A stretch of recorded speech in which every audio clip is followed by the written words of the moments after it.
Assalamualaikum warahmatullahi wabarakatuh. Kali ini kita akan membahas kedudukan garis terhadap bidang datar. Suatu garis, letaknya bisa sejajar pada sebuah bidang, bisa juga memotong, bisa juga terletak pada bidang tersebut. Nah, karena persamaan garis lurus ini dapat dinyatakan dalam bentuk perpotongan dua buah bidang, bisa juga berbentuk persamaan kanonik, bisa juga berbentuk vektor ataupun berbentuk parameter, maka terdapat beberapa cara yang bisa kita gunakan untuk menentukan kedudukan garis tersebut terhadap suatu bidang. Untuk cara yang pertama, misalkan kita punya sebuah bidang dengan persamaan AX plus BY plus CZ plus D sama dengan 0. Dan kita juga punya persamaan sebuah garis yang bentuknya X min X1 per A1 sama dengan Y min Y1 per A2 sama dengan Z min Z1 per A3. Untuk mengetahui kedudukan suatu garis dan bidang, kita bisa memeriksa vektor normal bidang juga vektor arah garisnya. Yang namanya vektor normal bidang adalah yang ini nih. A, kemudian B, C. Yang namanya vektor normal bidang.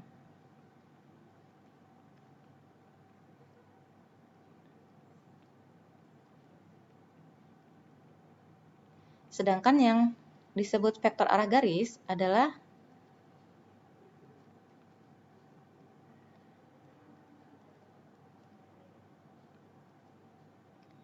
A1, A2, dan A3.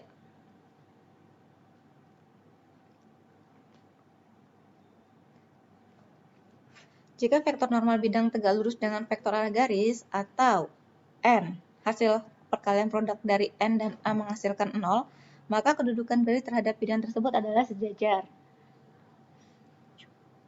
Untuk yang pertama, jika vektor normal bidang tegak lurus dengan vektor arah garis, jadi ini G-nya, ini G-nya, ini bidangnya. Jika vektor normal bidang tegak lurus dengan vektor arah garis, atau bisa kita tuliskan dot produk dari N dan A sama dengan 0, maka dia sejajar. Garis tersebut sejajar dengan bidang. Kemungkinan lainnya adalah garis tersebut memotong bidang atau terletak pada bidang. Ketika suatu garis terletak pada bidang, maka dia juga ada dua kemungkinan. Jika garis terletak pada bidang, maka kemungkinan yang pertama, garis tersebut sejajar dengan bidang. Atau kemungkinan yang kedua, titik yang ada pada garis juga terletak pada bidang.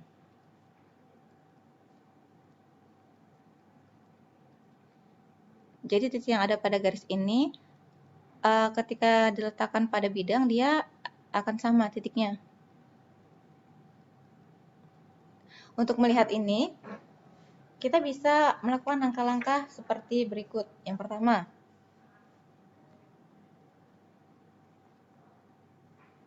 kita ubah persamaan garis menjadi persamaan parameter.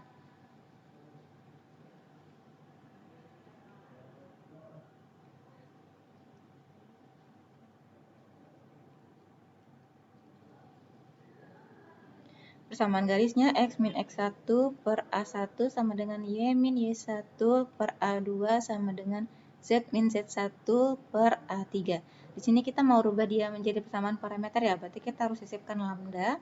Nanti dia menjadi X min X1 per A1 sama dengan lambda. Ada Y min Y1 per A2 sama dengan lambda, Z min Z1 per A3 juga sama dengan lambda. Nah, di sini kita bisa sederhanakan bentuknya supaya tidak berbentuk pecahan menjadi X sama dengan X1 plus lambda A1, perkalian silang ya. Ada Y sama dengan Y1 plus lambda A2, ada Z sama dengan Z1 plus lambda A3. Untuk langkah yang kedua, kita substitusi ke persamaan bidangnya.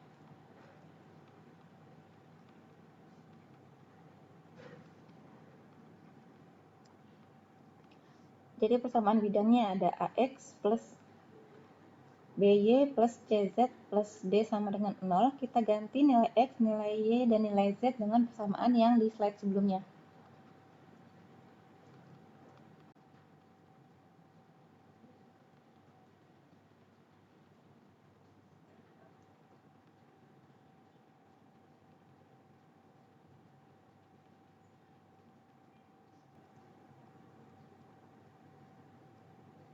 Di sini lambdanya kita keluarkan ya. Kemudian nilai A, B, C, nilai A1, A2, A3 kita kumpulkan. Kemudian nilai X1, Y1, Z1 kita kumpulkan menjadi persamaan ini.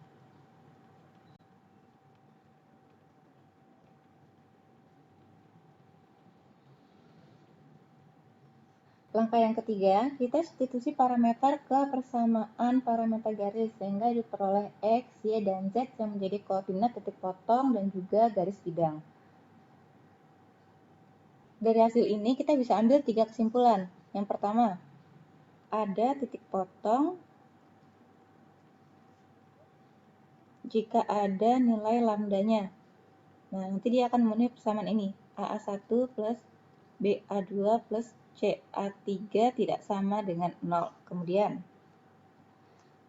dia juga ada titik potong jika nilai lambdanya sama dengan 0, yang akan memenuhi persamaan AX1 plus BY1 plus CZ1 plus D. Ini nanti akan ada nilainya ya. Ada nilainya sehingga titik potongnya nanti menjadi X1, Y1, Z1. Kemudian kemungkinan yang ketiga, jika AA1 plus BA2 plus CA3 sama dengan 0. Nah, di sini nilai lambdanya akan sama dengan 0. Maka lambda sama dengan 0 sehingga tidak ada titik potong garis dan bidang.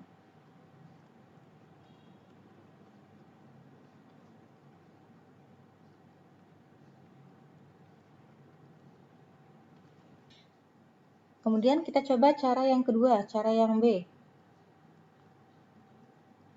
Misalkan kita punya sebuah bidang A3X plus B3Y plus C3Z plus D3 sama dengan 0. Kita juga punya persamaan garis, ada A1X plus B1Y plus C1Z plus D1 sama dengan 0 serta A2X plus B2Y plus C2Z plus D2 sama dengan 0. Koordinat titik potong dari garis G dan bidang tersebut merupakan solusi dari sistem persamaan linear yang berbentuk matriks. Nah, dari sini, dari persamaan ini, A1, A2, A3X ini kita bisa buat jadi bentuk seperti ini. A1, A2, A3, B1, B2, B3, serta C1, C2, C3 yang nilai determinannya sama dengan 0. Maka koordinat titik potongnya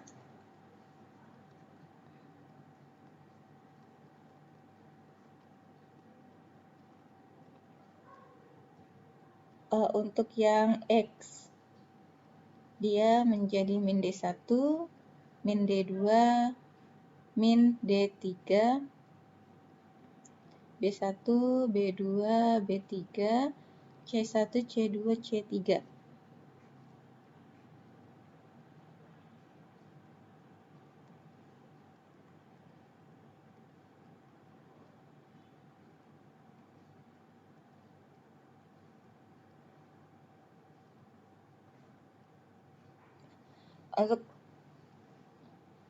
Untuk titik Y dengan titik Z, kita bisa gunakan cara yang sama, nanti hasilnya akan jadi seperti ini.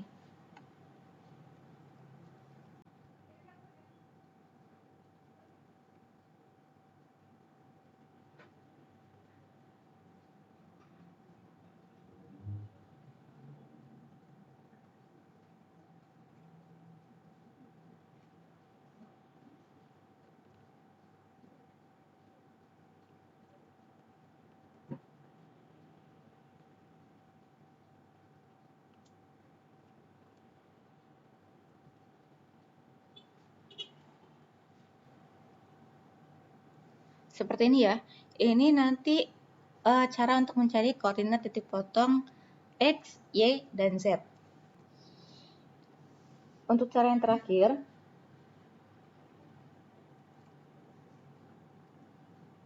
misalkan kita punya sebuah persamaan garis T sama dengan P plus lambda A, dan juga persamaan bidang, ini garis, ini bidang.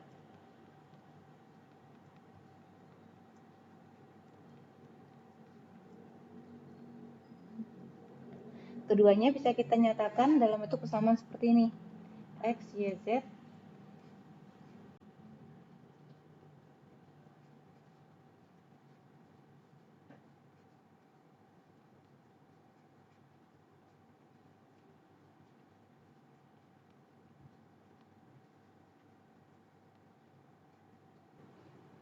Ini X, Y, Z sama dengan X, Y, Z ya. Jadi kita buat persamaan yang ini akan sama dengan persamaan yang ini.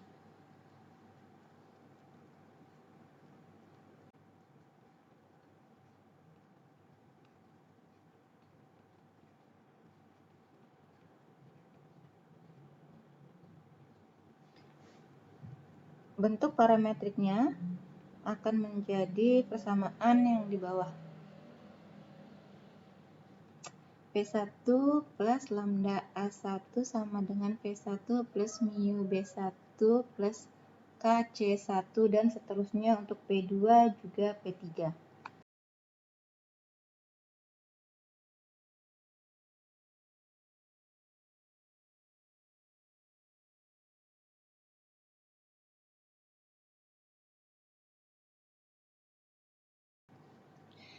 Selanjutnya, titik potong garis dan bidang ini akan diperoleh jika terdapat harga-harga untuk lambda, mu, dan juga nilai k-nya.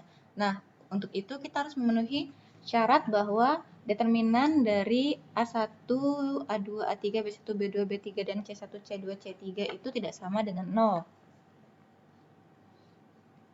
Artinya, tidak terdapat titik potong. Ketika nilai determinannya sama dengan 0, maka garis tersebut sejajar dengan bidang. Jadi seperti ini. Untuk A1, A2, A3 nilai determinannya ya. Nah, ketika nilai determinan di atas ini sama dengan 0, maka tidak terdapat titik potong.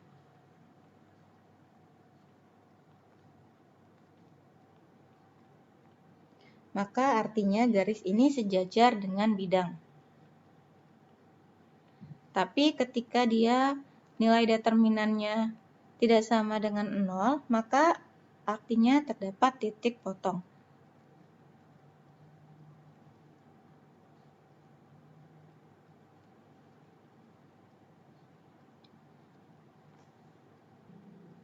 Kita coba ke contoh ya. Di sini misalkan terdapat sebuah persamaan garis. Terdapat sebuah persamaan garis dengan X sama dengan 0,0,3 plus lambda 1,1,0. Juga persamaan bidang omega sama dengan X plus Y plus Z min 5 sama dengan 0. Nah, persamaan parameter dari garis G, persamaan parameternya adalah X sama dengan lambda, Y sama dengan lambda, Z sama dengan 3. Nah, kita akan substitusi nilai parametrik ini ke persamaan bidang. Nanti kita akan peroleh X plus Y plus Z min 5 sama dengan 5 aja ya. X-nya lambda, Y-nya lambda, Z-nya 3 sama dengan 5. Maka 2 lambda sama dengan 2, nilai lambda sama dengan 1. Jadi koordinat titik potong dari garis dan bidang adalah 1,1,3. Koordinat titik potongnya.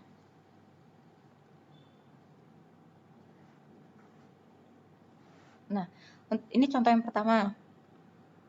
Kemudian kita ke contoh yang kedua ya. Misalnya kita punya persamaan garis G, X plus Z sama dengan 3, Y sama dengan 2. Kemudian persamaan bidangnya adalah omega X plus Y plus Z min 6 sama dengan 0.